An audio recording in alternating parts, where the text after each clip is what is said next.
Segundo livro de Reis, capítulo 4, versículo 38. Você pode acompanhar comigo? Vamos ler do 38 ao 41. Diz assim a palavra do Senhor. Voltou Eliseu para Gilgal, havia fome naquela terra. E estando os discípulos dos profetas assentados diante dele, disse ao seu moço: põe a panela grande ao lume e faz um cozinhado para os discípulos dos profetas. Então saiu um moço a apanhar ervas e achou uma trepadeira silvestre e, colhendo dela, encheu a sua capa de colossíntidas. Voltou, cortou-as em pedaços, pondo-as na panela, visto que não as conheciam. Depois deram de comer aos homens. Enquanto comiam do cozinhado, exclamaram: morte na panela, ó homem de Deus! E não puderam comer. Porém ele disse: trazei farinha. Ele deitou na panela e disse: tira de comer para o povo. E já não havia mal nenhum na panela. Até aí tá bom, já vou explicar essa história. Aqui primeiro conta a história do discípulo de Elias, Eliseu, que foi um grande profeta, conhecido e respeitado em todo Israel. Só que justamente na época de Elias e subsequente à época de Eliseu, havia uma fome tremenda naquele lugar. Fome absurda. Eu sei que às vezes você pensa: eu estou com fome. Mas não, ali não tinha o que comer mesmo. E o povo estava desesperado, buscando algo essencial para a vida do ser humano, que é comer. Eu sei que nós comemos por prazer, e isso é bom, isso é correto. Mas principalmente por necessidade. É aquela velha história, um saco vazio não para de pé. Necessitamos de comida. E esse povo estava buscando algo essencial e necessário para a vida. E eles tinham uma panela de alimento. E uma panela de alimento numa época de escassez é algo fundamental para a sobrevivência de qualquer espécie. Quanto mais da humana. É a mesma coisa se você chega num deserto e você consegue achar um copo d'água. Você tem noção o valor que tem aquele copo de água? Você ia morrer de sede. E a mesma coisa estava acontecendo com esse povo. A fome era tanta e eles então tinham uma panela de alimento. Só que eles também tinham um problema. Além da fome, do pouco alimento. O pouco alimento que eles encontraram estava envenenado. Ou seja, aquilo que era para trazer vida acabaria trazendo morte àquele povo. Não sei por que aquele homem colocou essas ervas venenosas dentro daquele cozinhado. Talvez ele não tinha conhecimento de botânica ou da flora daquele lugar, e por conta disso escolheu aquelas coisas e acabou causando mais estrago ainda. Talvez foi sem intenção. Há umas semanas atrás eu estava lá em casa com meus 2 filhos, e no almoço eu tinha 2 ovos, falei: vou fazer um mexido para nós. Quebrei o primeiro, joguei na frigideira, falei: vou quebrar os 2 juntos para não fazer um de cada vez. Quebrei o primeiro, joguei, quebrei o segundo estava choco. Perdi os 2. Não tem como recuperar. Foi a mesma coisa que aconteceu aqui com esses homens. Colocaram um veneno ali que é, na verdade, trazer desgraça e morte. A única esperança que eles tinham de comer, eles viram indo embora. E muitas histórias bíblicas são parábolas para o tempo de hoje. Porque eu sei que talvez você fique se perguntando: pastor, o que isso tem a ver comigo? A igreja está aparecendo no programa da Ana Maria Braga de culinária? Tem alguma aplicação prática na minha vida, na nossa vida? É óbvio que tem. Porque todas essas histórias nós podemos aplicar na nossa vida hoje. A fome era tão grande e o desespero por achar comida era tão grande que aquele povo, no anseio de matar a fome, acabou se envenenando. E a mesma coisa acontece com vários de nós. Talvez a sua vida seja dessa forma hoje. Talvez você chegou aqui tão aflito por preencher um vazio existencial dentro do seu coração. A fome de ter alegria, de ter amor, de ter prazer, de ter sucesso. Que em vez de trazer alegria, você acabou trazendo desgraça. Que em vez de trazer coisas boas que iriam te dar vida, você acabou consumindo veneno e acabando com sua própria vida. A esperança talvez que você tinha de alegria acabou se transformando em desprazer, em decepção e frustração. E nós temos, é óbvio, muito a aprender com essa história. Eu quero passar aqui alguns princípios dessa história. Primeiro, muitos, no desejo de encontrar satisfação, se envenenam. Assim como foi com esse povo. Era um desejo tão grande de encontrar satisfação, de encontrar alento para a sua alma, de satisfazer a fome natural que eles tinham, que eles acabaram se envenenando. Não é assim que acontece com muitas histórias? Talvez não é assim que aconteceu com você. Por que nós vemos, às vezes, adolescentes aquele menino que talvez tinha um vazio existencial dentro do coração. E ele então, sem sentido na vida, começa a buscar prazer numa balada, na droga, na bebida, na maconha. E ele não encontra essa satisfação. O que ele acaba encontrando é um vício e dependência. Mas ele queria suprir aquele vazio existencial que ele tinha. E achando que estava no caminho correto, acabou se envenenando mais ainda.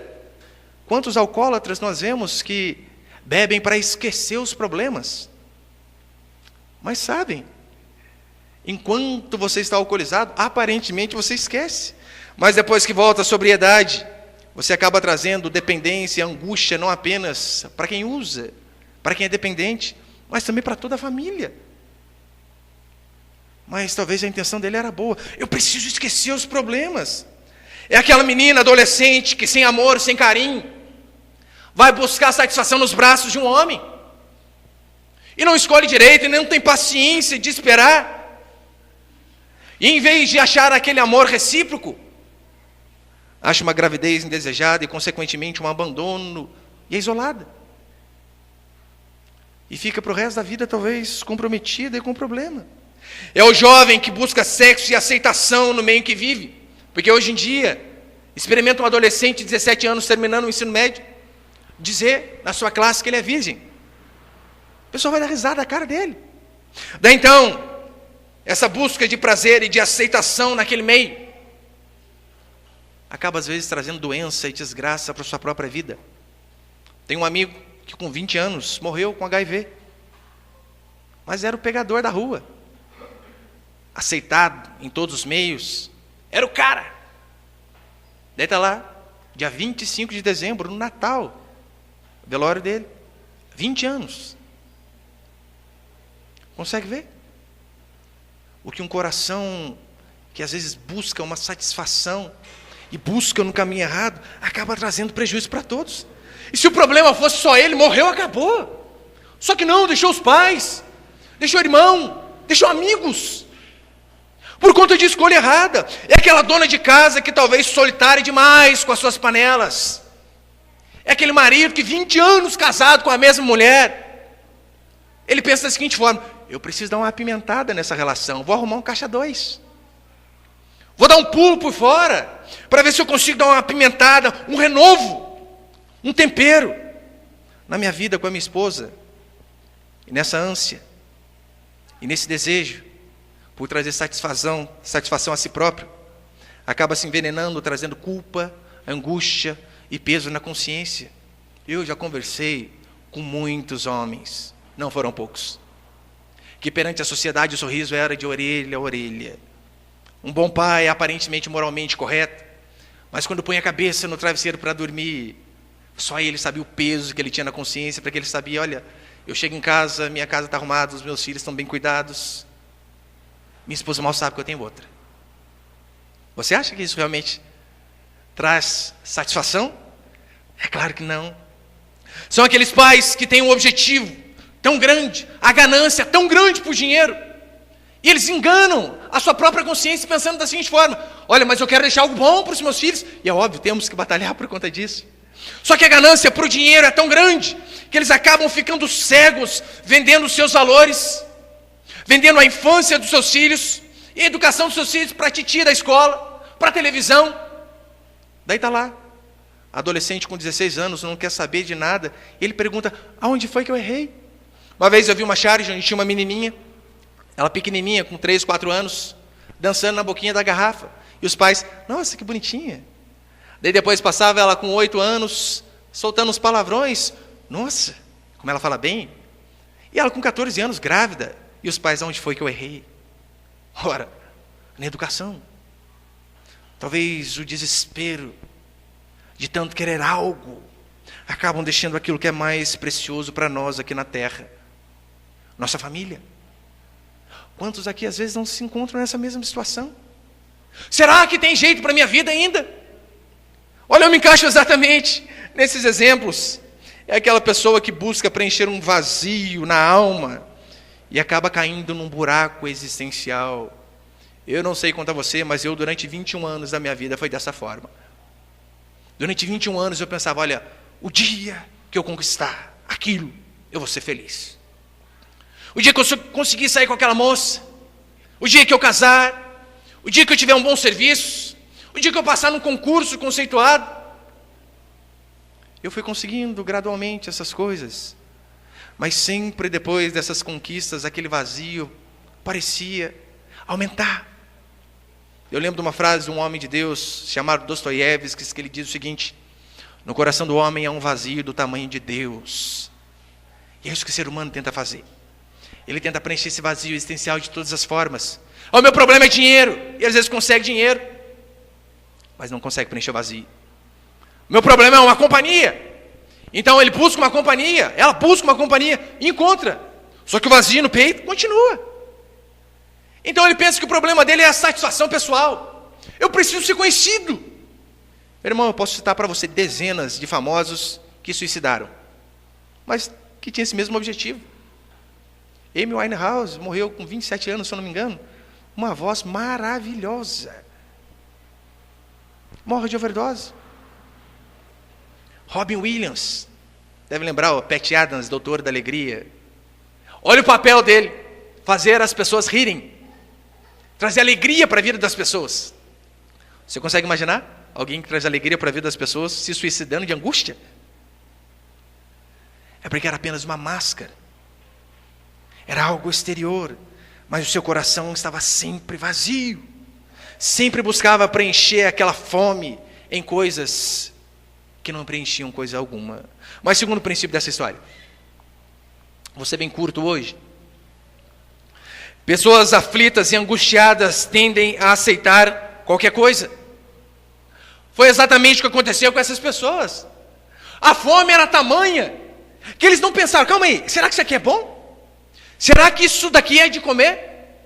Será que isso aqui vai trazer benefício para nós? Não pensaram. A fome era tão grande que eles disseram: põe na panela e vamos comer e vamos saciar a nossa fome. Teve uma vez no quartel, nós fizemos um exercício de sobrevivência. Deixaram a gente no meio da mata e sem data de busca. Apenas nos deixaram, apenas com um anzol na mão e um facão.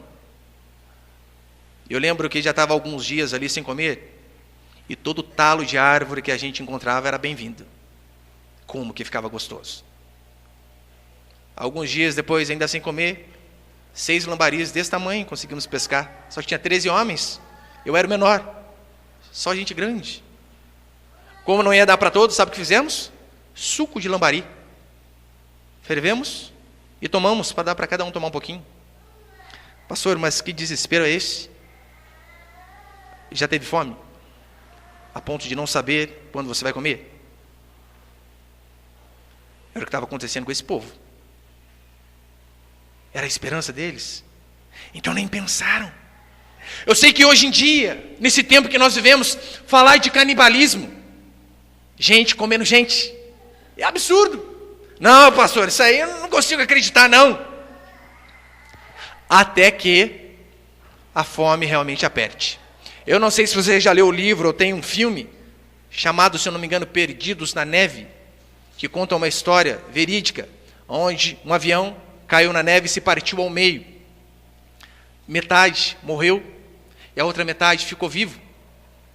E eles ali, a todo custo, tentando se alimentar, bebiam a própria urina, tamanha era a sede, que não tinha de onde beber. E sabe o que eles começaram a fazer quando eles viram que não tinha mais jeito? Começaram a comer aquelas pessoas que estavam mortas. Esse era o desespero deles. Essas pessoas aflitas tendem a aceitar qualquer coisa.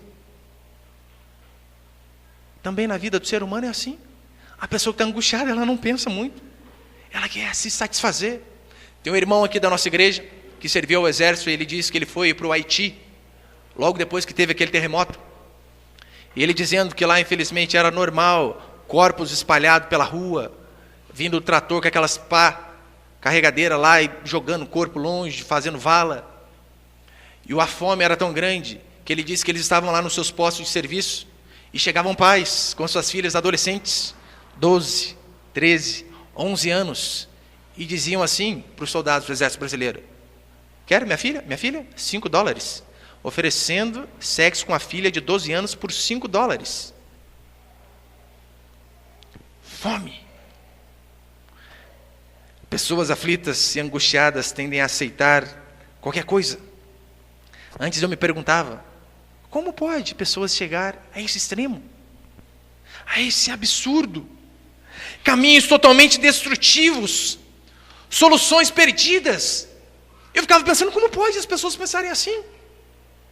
Eu lia, por exemplo, Provérbios 7:18, porque nós vemos, às vezes, pais que arriscam um casamento de 30 anos, por conta de 15 minutos de prazer, e a gente pensa, por quê? E olha o que diz Provérbios 7:18. Aqui uma mulher dizendo, não para o seu marido, mas para um outro homem: vem, embriaguemo-nos com as delícias do amor, até pela manhã. Gozemos, amores, porque o meu marido não está em casa. Saiu de viagem para longe, levou consigo um saquetel de dinheiro, só por volta da lua nova ele tornará para casa. Seduziu com suas muitas palavras, com as lisonjas dos seus lábios o arrastou. E olha que interessante. E ele num instante a segue, como um boi que vai ao matadouro, como um cervo que corre para a rede, até que a flecha lhe atravesse o coração. E eu lia isso daqui e pensava, como que pode mesmo, sabendo que esses caminhos são caminhos de morte? Dizendo, aquele homem, aquela mulher que vai para o adultério está indo para o matadouro. Vai acabar não apenas com a sua vida, mas vai ruir com uma família. Porque às vezes nós pensamos, olha, é incompatibilidade de gênero, é por isso que eu não quero ficar mais com ela. E às vezes filhos estão no meio, e a gente pensa apenas na satisfação pessoal. E nos esquecemos que quando um casamento acaba, não é apenas uma aliança que se rompe, mas corações que se partem. Você sabia que cerca de 90% das crianças que dão problemas na escola são filhas de pais divorciados? E talvez a arrogância do ser humano, o ser humano pensa só nele, e acaba esquecendo que os seus filhos também colhem as suas escolhas. É óbvio, Deus é misericordioso e tem graça daqueles que o buscam. Mas isso é fato. O que faz um pai de família aceitar um convite desse, como dessa mulher aqui de Provérbios capítulo 7? A não ser fome. Fome não apenas de prazer carnal, mas fome de ter um coração preenchido. Uma fome na alma. Ele querer uma satisfação a todo custo, a ponto de não medir as consequências, e por conta disso vai por caminhos de morte. O que faz uma moça sair com um cara totalmente atrapalhado, que não tem a possibilidade de dar a ela futuro nenhum, a não ser a fome de uma satisfação, de um companheiro, de ter alguém onde possa encostar a cabeça nos ombros e ter alguém para chorar. Se os irmãos conhecem aquela artista, Vera Fischer, conhecem, né? Acho que a maioria. Uma vez vi uma entrevista dela na revista. Ela saiu com os homens mais venerados do nosso país. Todos se rendiam aos pés dela, pelo menos quando era mais nova, né? Agora, a lei da gravidade atingiu ela também. Mas tinha conseguido sair com os homens mais belos que esse país já conseguiu produzir. Mas sabe o que é interessante? Olha a frase dela. Eu só queria ser amada. Prazer tinha. Oh, de monte. E de vários. Amor não. Amor de forma alguma. Ela tentava preencher aquele vazio existencial no coração dela, preencher aquela fome com homens.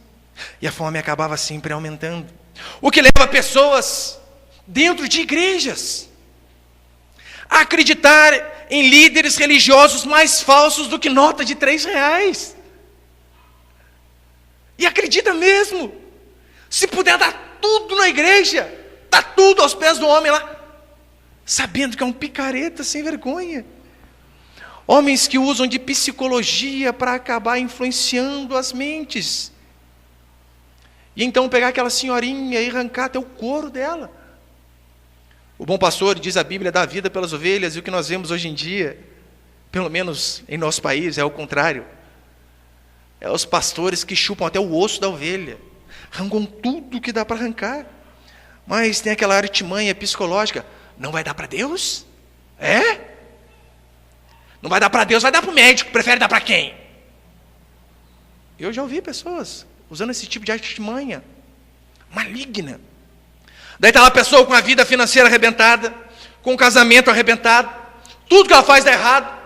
Daí ela vê uma campanha maravilhosa, dizendo o seguinte: faça um voto de R$365, é R$1 para cada dia do ano. Receba as 12 chaves milagrosas, uma para cada mês. E tem os seus problemas resolvidos. Absurdo! Só que daí o desespero é tão grande, a dificuldade é tão grande, que ela fica tapada para aquelas coisas e ela quer apenas resolver o problema. E acaba se enganando com esses picaretas, charlatões enviados do diabo, apenas para enganar. Pastor, o senhor não tem medo de falar desses homens assim? Nem um pouco. Eles dizem, né? Quem falar alguma coisa contra o ungido de Deus, é quem diz que são.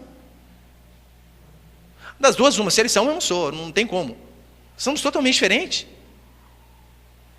Não tem como os dois serem. Ou um é, ou o outro é. E as pessoas sabem que é mentira. Só que o desespero, a fome, o medo é tão grande que acaba aceitando essas coisas também. E é onde ficam reféns de homens. Fizeram trabalho para vocês, tem que vir aqui para desencapetar você. Ah, esse aqui é o demônio, não sei das quantas, vou lá na África expulsar o demônio. Não precisa, meu irmão. Não precisa dar um centavo. O que precisa é fé no nome de Jesus. Chico Xavier, os irmãos devem lembrar. Hoje em dia, se ele estivesse vivo, talvez ele não transcreveria mais as cartas, mas mandaria o WhatsApp, ó, fulano mandou para você. Mas está lá, está na cara que é enganação, aquele negócio absurdo. Só que a fome de encontrar um alento para a alma é tão grande. A fome, talvez, de ouvir uma última palavra daquele parente que já se foi, é tão grande, que eles acabam sendo enganados e achando que estão corretos. O medo de morrer de fome faz muitos morrerem envenenados. Isso é com todo ser humano. E sabe o que é o pior disso tudo? Aparentemente as coisas parecem que estão dando certo. Sim, aparentemente as coisas começam bem. Aquela planta no começo parecia a solução para os problemas. Olha, vamos matar a nossa fome. Vamos resolver nosso problema. Só que não, trouxe mais problema ainda. E a mesma coisa acontece com a minha e com a sua vida. Às vezes, no começo as coisas vão bem. Aquela paixão proibida parece excitante. E parece que nos completa. A macumba parece que cura. O vale do sal parece que traz resultado. A rosa ungida parece que leva a maldição. O óleo de Israel parece que tem poder. No começo parece que dá tudo certo. O trabalho sujo parecia bem, mas depois, morte na panela. Sempre seguido de angústia. Eu sei que talvez você pense da seguinte forma, pastor: o senhor falou isso para mim tarde demais. A minha vida já está completamente envenenada. Eu comi desse veneno e comi bastante. Tem solução para a minha vida? É óbvio que tem. Assim como Eliseu disse: taca farinha na panela. Pastor, é culinária? Não. Não é dica de culinária, mas é um princípio de milagre. Eu coloquei João 12. Olha o que diz João 12, 24. Se o grão de trigo caindo na terra não morrer, fica ele só. Mas se morrer, produz muito fruto.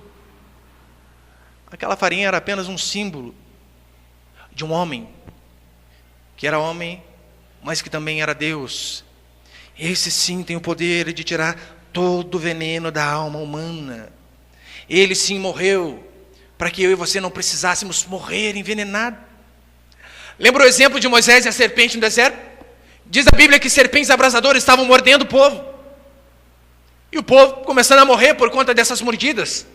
E Deus vai e diz ao seu servo: olha, pega uma serpente, coloca ela numa haste e levanta. Eu amo algumas versões que diz: coloca ela num madeiro e levanta. É a mesma palavra que é usada para cruz no Novo Testamento. E olha como o homem de Deus diz: e todo aquele que a mirar, todo aquele que olhar para essa serpente, vai ser curado.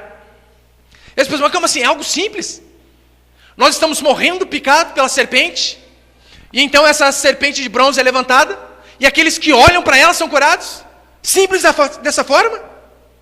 Exatamente. Exatamente simples dessa forma.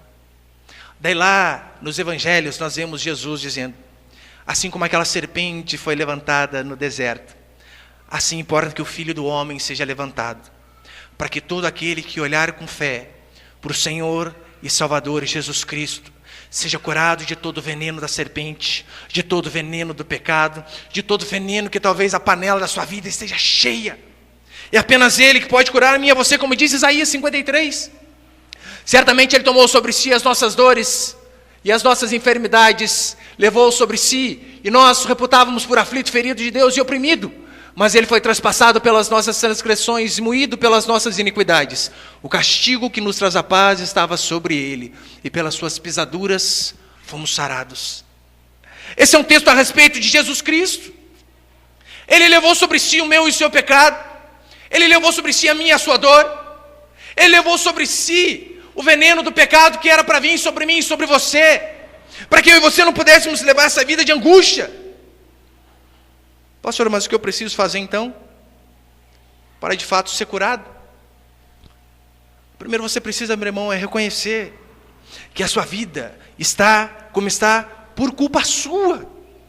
Reconheça a sua culpa. Nós trouxemos maldição para a nossa vida com os nossos pecados. Não adianta você querer culpar os outros, porque o ser humano adora fazer isso, né?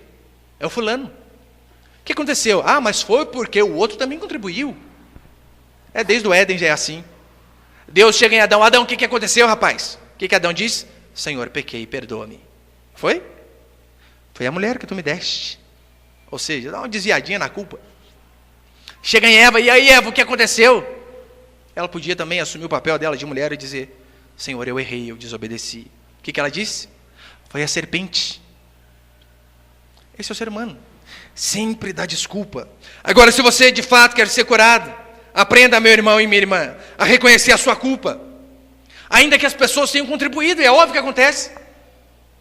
Sim, pessoas contribuem às vezes para uma desgraça da nossa vida. Fazer o quê? Mas você precisa aprender a ver que os problemas que tem na sua vida são por culpa sua. Como disse uma vez um homem, olha, se pudéssemos chutar, o maior responsável pelos nossos problemas, ficaríamos uma semana sem sentar. Porque provavelmente chutaríamos nosso próprio traseiro. Porque nós trazemos problemas para nós. Portanto, não fique se desculpando. Foi a mulher que tu me deste, ou a mulher que não me deste. Foi o marido que me deste, ou o marido que não me deste. Não, foi os meus pais que não me deram carinho. É os meus filhos, a minha família. Eu tive uma vida muito sofrida. Meu irmão, eu não estou menosprezando o seu sofrimento. Eu sei que tem pessoas que têm vidas muito sofridas. Só que você não pode fazer da sua vida sofrida uma bengala para você se apoiar, dizendo que o seu problema é por conta disso. Não coloque a culpa nem no governo. Esse governo que não dá oportunidade, por isso eu tenho que roubar. Por isso que eu tenho que agir de má fé. A Escritura diz que o seu problema é o veneno do pecado que você mesmo decidiu trazer para dentro da sua vida. Não foram os outros, mas você. O seu problema é que você está debaixo da ira de Deus, como diz Romanos capítulo 1, versículo 18. A ira de Deus revela do céu contra toda impiedade e perversão dos homens que detêm a verdade pela injustiça. Esse é o problema do ser humano. Segundo, você precisa aprender que sozinho você não pode arrancar o veneno da sua alma. Não tem como. Pastor, quanto se paga para ter essa nova comida? Nada. Você não precisa pagar um centavo, sabe por quê? É algo tão caro, que se juntasse o dinheiro de todos nós aqui, não poderíamos comprar. O que Jesus Cristo fez por sua graça. É por isso que eu amo as passagens que dizem que a salvação é pela graça. É de graça, não por mérito. Como diz Efésios 2:8, porque pela graça sois salvos mediante a fé. E esta fé não vem de vós, é dom de Deus, não vem de obras para que ninguém se glorie. Então, para que você seja curado, você precisa saber que você não precisa pagar nada. Nada. E você precisa, de fato, crer no milagre. Isso é fé. O que aconteceu ali foi um milagre. Comida estragada não tem jeito, tem que jogar fora. Eu fico imaginando eu com aqueles 2 ovos ali, um podre e o outro bom. Poderia jogar uma bandeja de 30 ovos em cima. ia continuar estragado. Comida podre é comida podre. Talvez você pense da seguinte forma: olha, para o meu marido não tem jeito. Minha esposa pensou isso durante 21 anos. Esse daí? Não, esse não dá, esse não tem como. Esse não muda. Nasceu, cresceu e vai morrer no catolicismo, era até coroinha da Basílica, infeliz. Mas continuou crendo. E aquele que as pessoas disseram, esse daí não tem como. Deus mudou. Olha para a sua vida, meu irmão. Olha para você. Quantos aqui se imaginavam um dia dentro de uma igreja evangélica, ouvindo um homem pregar sobre esse livro preto, que muitos dizem que é retrógrado, ultrapassado, escrito por homens, é verdade, mas homens inspirados por Deus. Se Deus mudou a sua vida, meu irmão, você acha que Ele não pode mudar o seu filho, a sua esposa? Se Deus fez de Naamã leproso, alguém com a pele igual de um bebê recém-nascido, se Deus fez de Saulo, melhor dizendo, perseguidor da igreja, que entrava nos cultos cristãos, arrastava as pessoas para fora para levar para ser condenado à morte. Diz a Bíblia que Paulo respirava ameaças contra a igreja. Se Deus fez desse homem o maior missionário que esse mundo já viu, e fez dele um instrumento para escrever 2/3 do Novo Testamento, a sua vida você acha que Deus não tem poder para fazer? Não importa o quão tem sido a sua vida até aqui, meu irmão. A boa notícia que eu tenho da parte de Deus para você é que se você tacar farinha nessa panela, tem jeito. Que se você olhar com fé para aquela serpente de bronze, tem jeito. Não interessa se você levou uma vida no vício, uma vida longe de Deus. Se você cresceu ouvindo, para você não tem jeito. Não interessa como esteja a panela da sua alma, às vezes com veneno até a tampa. Talvez você, assim como eu, já ouviu a seguinte frase: pau que nasce torto nunca se endireita. Eu tenho uma boa notícia para você: Jesus era carpinteiro. Se tem alguém especialista em endireitar pau que nasce torto, esse alguém é o nosso Senhor Jesus Cristo. Pastor, mas eu fiz muita coisa errada. Uma vez eu vi um pastor dizendo sobre o testemunho de uma mulher. Ele foi pregar em um presídio. E essa mulher era periculosa mesmo. Ela ficava isolada das outras presas. Você imagina, para os próprios presos rejeitar uma presa, o negócio devia ser feio mesmo. Então, esse pastor contou basicamente isso que eu estou falando, a pregação do arrependimento. E ela lá na sua cela, na sua solitária, isolada, ouvindo. E o pastor depois perguntou para a diretora do presídio: por que aquela presa não veio ouvir? E então ele explicou: pastor, vai lá e ouve o senhor mesmo da boca dela. E ele começou a conversar com aquela mulher. E ela disse as coisas que ela fazia. Pastor, eu fazia alguns rituais satânicos que eu matava criança, cerrava no meio, comíamos o coração na mesa branca. Essas coisinhas, é por isso que essas outras detentas não me aceitam, só por isso. E ela ainda não disse: mas o senhor continua dizendo? O senhor continua com essa assertiva de que não importa quão sujo nós estejamos, quão envenenada esteja a panela da nossa alma, que se essa farinha chamada Jesus Cristo vier sobre minha vida, eu vou ser mudada, transformada e Ele irá me perdoar?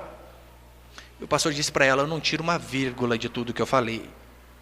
Não importa o que você tem feito até aqui, Jesus veio para os perdidos, veio para os doentes, não veio para os sãos, veio para os fracos, veio para os envenenados, veio para mim e veio para você.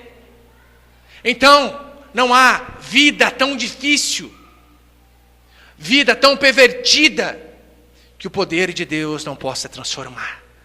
Não há história que o nosso Salvador não tem o poder de mudar.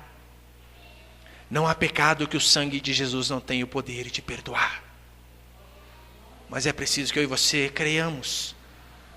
Como disse 1 João, se confessarmos os nossos pecados, Ele é fiel e justo para nos perdoar os pecados e nos purificar de toda injustiça.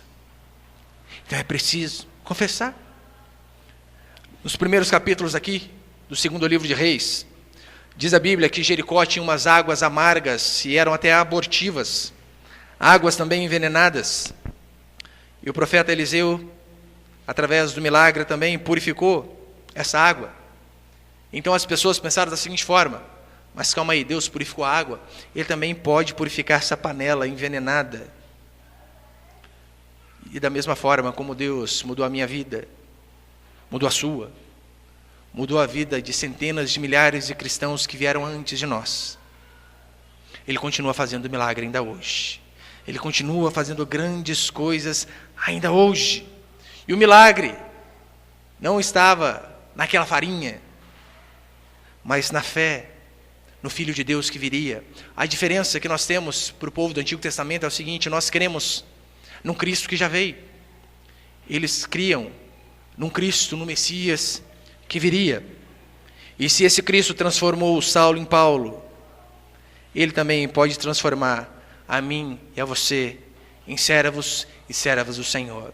Ele também pode vir com farinha sobre a nossa panela e nos dar uma nova vida e fazer de nós novas pessoas. Não importa quão envenenado você chegou até aqui, não importa quão contaminado tem sido a sua vida, se houver arrependimento, você pode ter certeza, não há impossíveis para aqueles que creem no Senhor. Amém, meus irmãos? Você pode ficar de pé por um instante, por favor?